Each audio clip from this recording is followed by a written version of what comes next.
Revenge with Karen. The champagne flute was still sweating in my hand when I saw the email notification. Access revoked.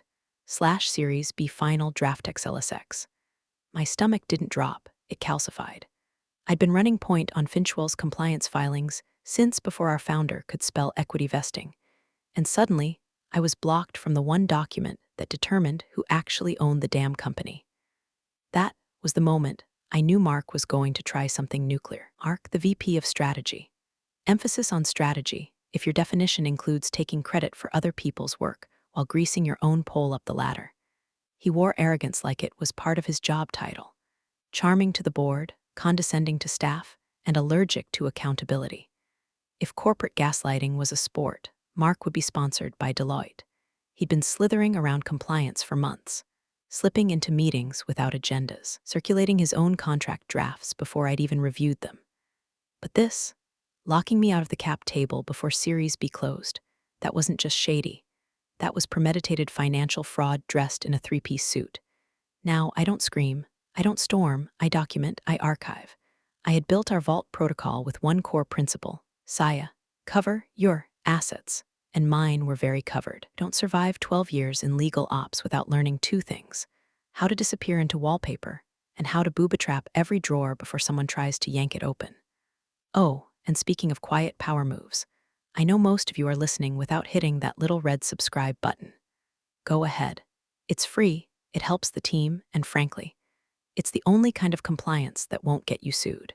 And if this story pisses you off the way it did me, click that like too, because what's coming for Mark deserves an audience. Now, let me paint you a picture. I'm sitting in the corner of the Finchwell legal bullpen. It's the kind of workspace they call collaborative when they mean no doors, no boundaries, and zero respect. I've got 2 screens, 3 color-coded binders, and an ulcer that kicks like a mule every time someone forwards a red line after 6 p.m. On my desk, a rubber plant named Margaret is the only living thing in the department who doesn't pretend she doesn't know me. Mark strolls by around noon, holding a kombucha and wearing a smug little smirk like he just bought Ethereum at $2. Patricia, he says, like my name tastes cheap in his mouth. Hey, we're simplifying things a bit. Legal's just reviewing the summary memo now. No need for deep dive on the doc versions. You've got bigger fish. What bigger fish, Mark? My entire job is the doc versions. You think I sit here alphabetizing lunch receipts? Then I see it. On the whiteboard in the glass war room he's claimed as his personal fiefdom, submit final Series B draft by 5:00 p.m. Friday. Underlined, with a smiley face. There's no meeting on my calendar. No request for review. He's cutting me out. Here's the thing about being cut out when you're the person holding the keys to the entire damn building. You start unlocking doors they forgot even existed. I open our old backup directory. Sure enough, there it is, an unprotected upload folder for the junior analyst training pipeline. Mark's been using it to trial alternate versions of cap tables. Interns click through them thinking they're training exercises. But I know the naming scheme. I find one labeled Series B Draft Alt Final Actua L Final REA L Final V9. XLSX. Bingo. I open it, and every clause I built to protect early investors is just gone. Gone like we never raised seed, like the people who took a bet on us during the pandemic don't matter anymore. And there's a new line, wedged in under the allocation table. Named Transition Officer. Mark Ellis, he's trying to name himself the gatekeeper. That role controls vesting schedules, unlocks executive equity, and if approved by the founder, grants early exit options in an acquisition.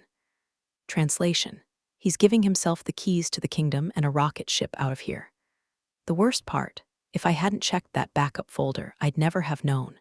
But I did, and now Mark had a deadline. Too bad he didn't realize I did too. The next morning, I logged in to finalize the Series B packet like I'd done a dozen times before. Only this time, the folder was empty.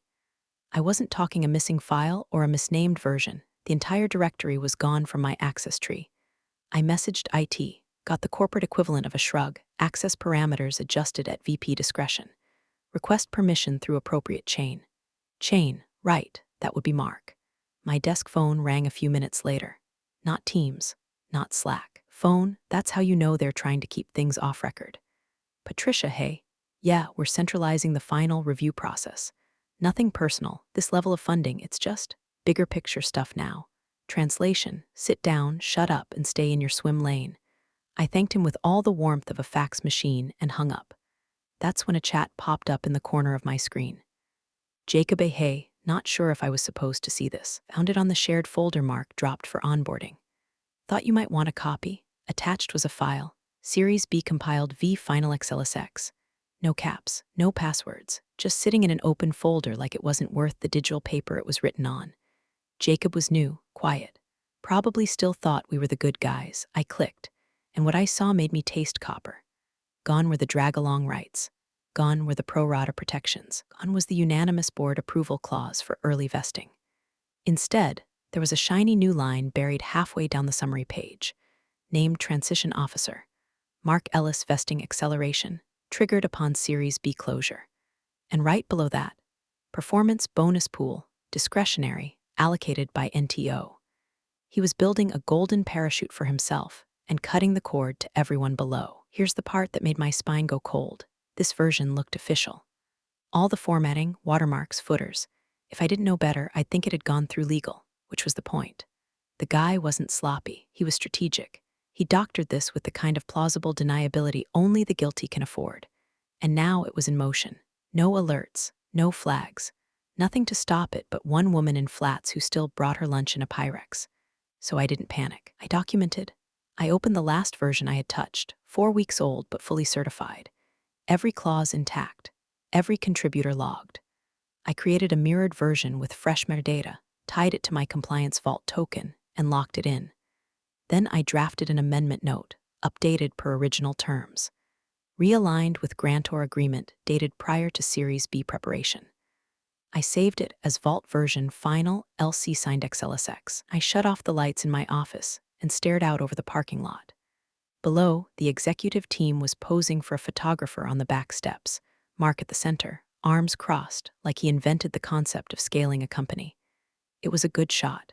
I hoped he liked it, because it was going to be the last time he looked like he knew what the hell he was doing. I didn't tell anyone what I'd found. Didn't escalate. Because if there's one thing compliance teaches you, it's that the louder someone yells, the more likely they're bluffing.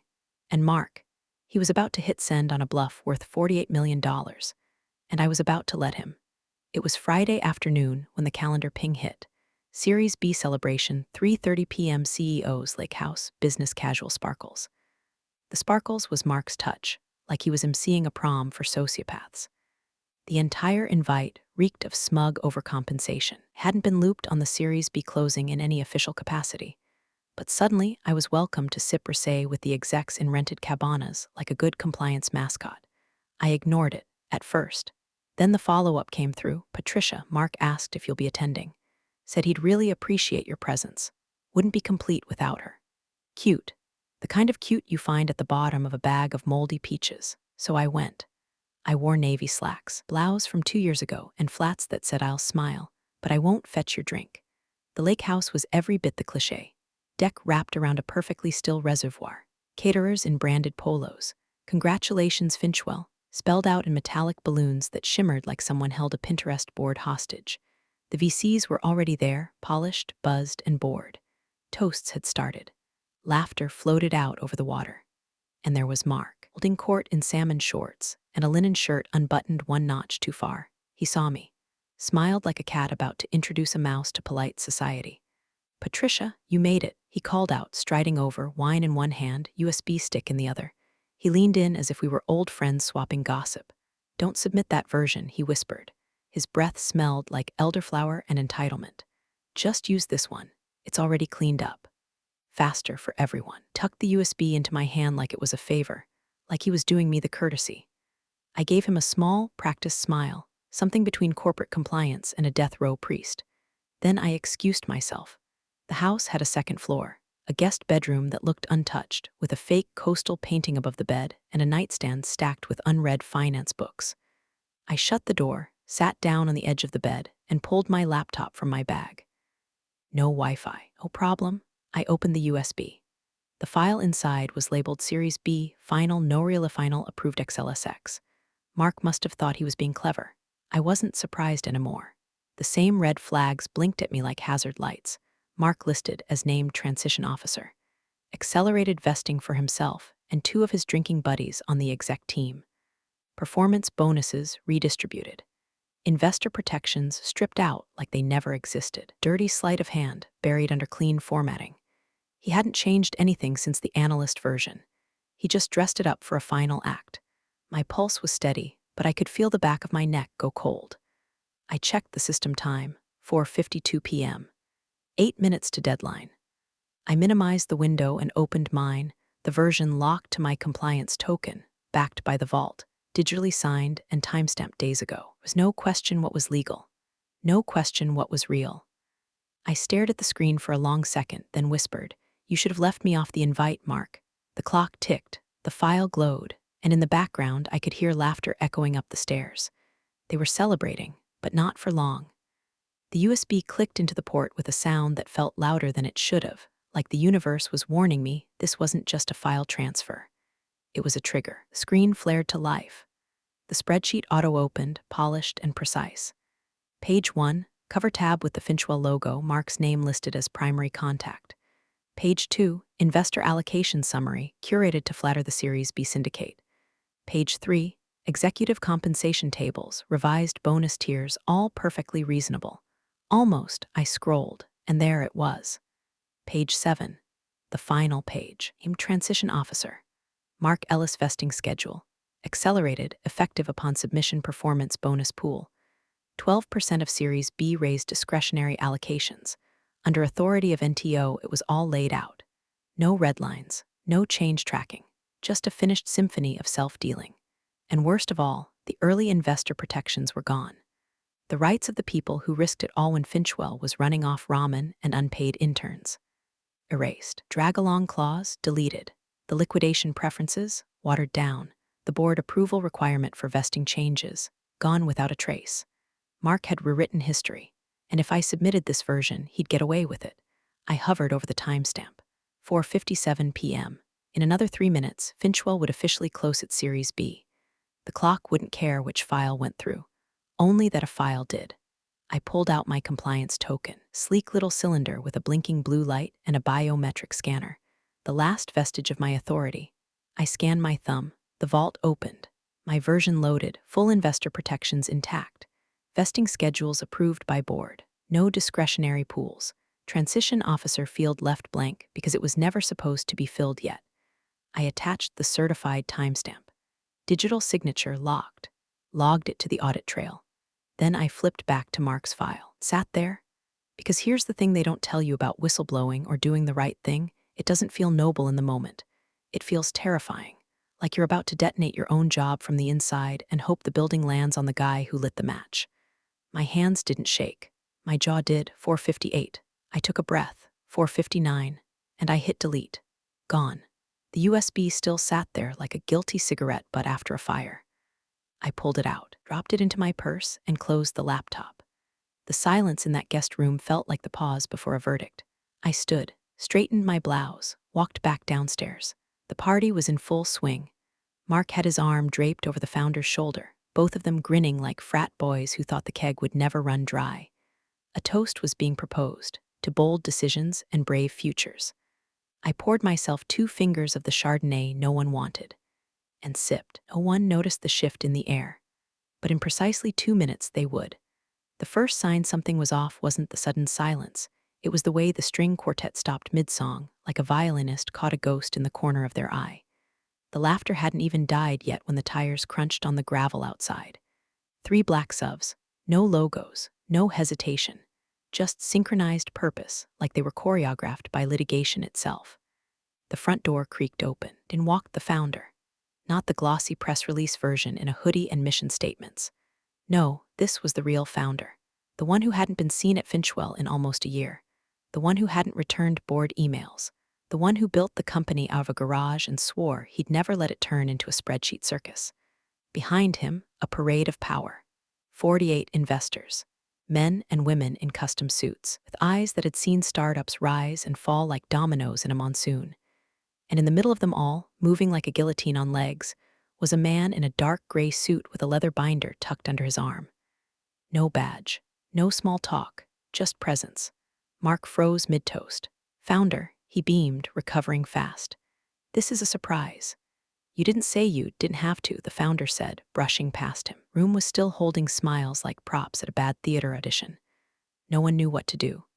Then the man in gray stepped forward, placed the binder on the marble kitchen counter, and flipped it open with one finger.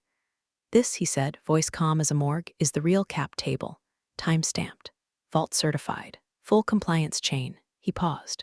Yours was never valid. You could actually hear the room blink.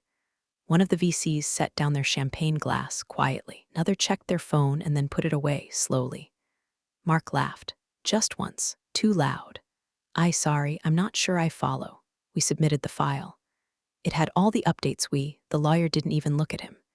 He pulled out a thin folder and slid it across the counter toward the founder.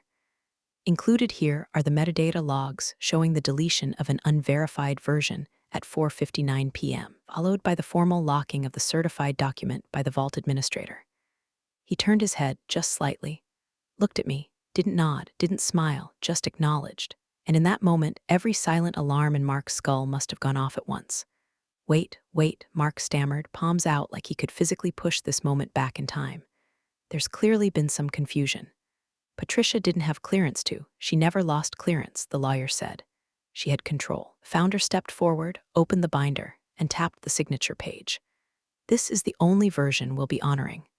Mark turned to me then. The first time he'd looked me in the eye in weeks. His lips parted, but I didn't speak. I didn't need to.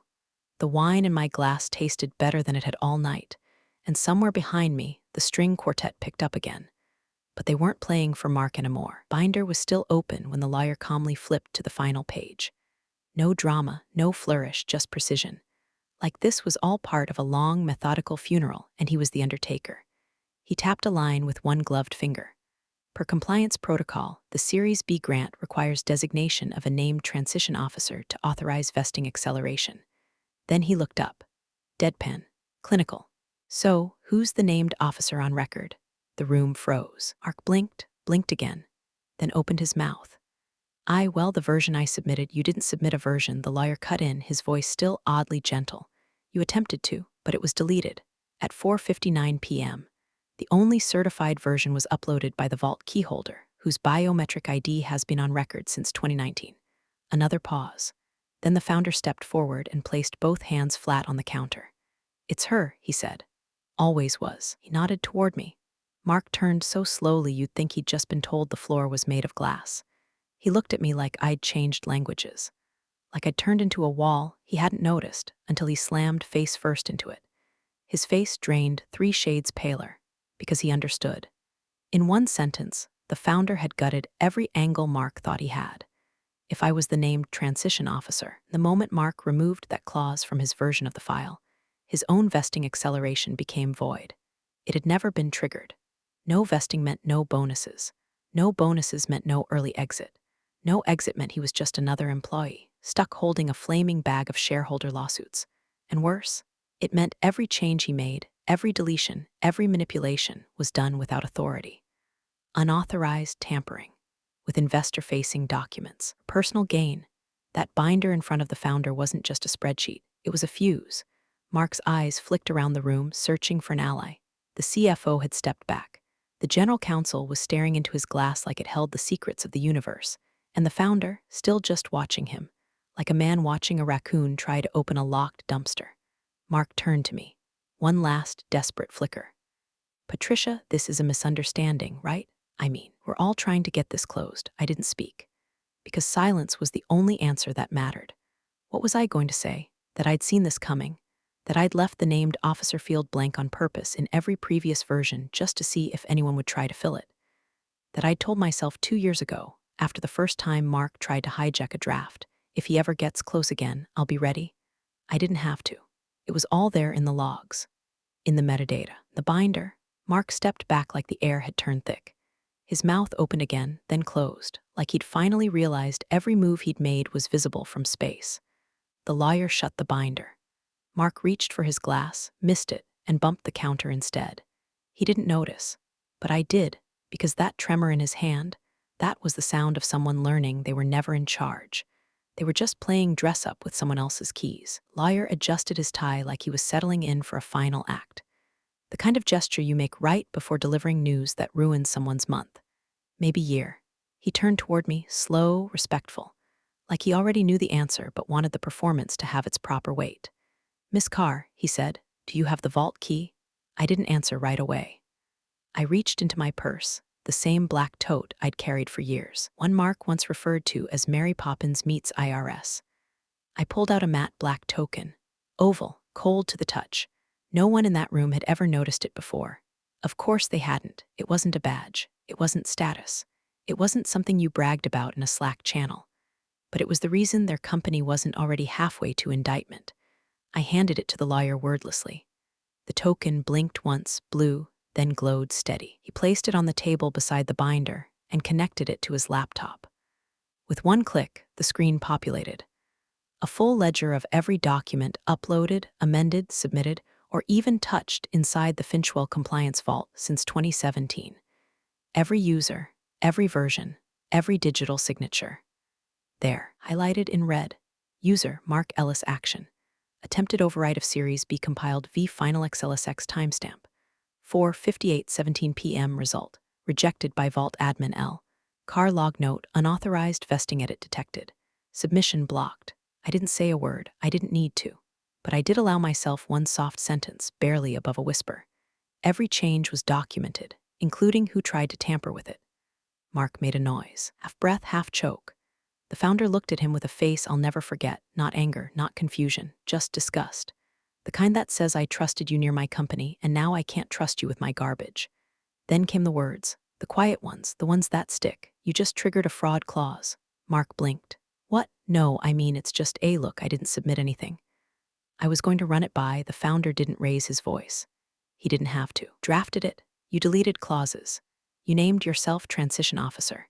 You attempted to submit it for approval while intentionally bypassing compliance review.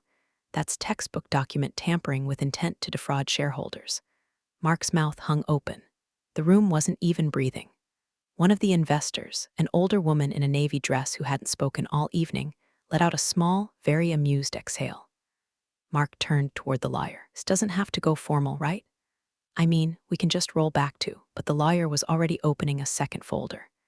Inside, a printed copy of the Series B grant schedule, signed by all lead investors, contingent on vault certification.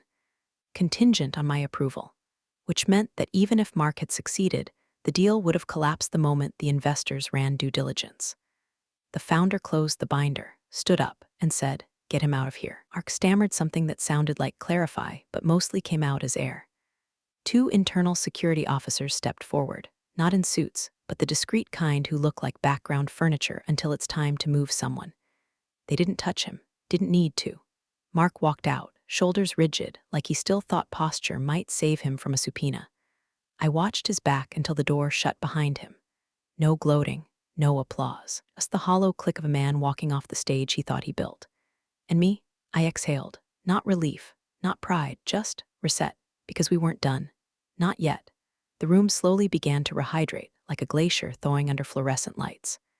Conversations resumed in fractured, hushed bursts, investors checking their phones, the CFO typing furiously into Slack, someone nervously asking where the caterer had gone.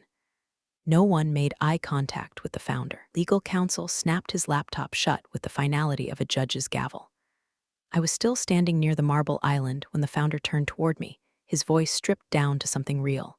Something tired. "Patricia," he said, "the board would like you to step in. Interim compliance officer, effective immediately.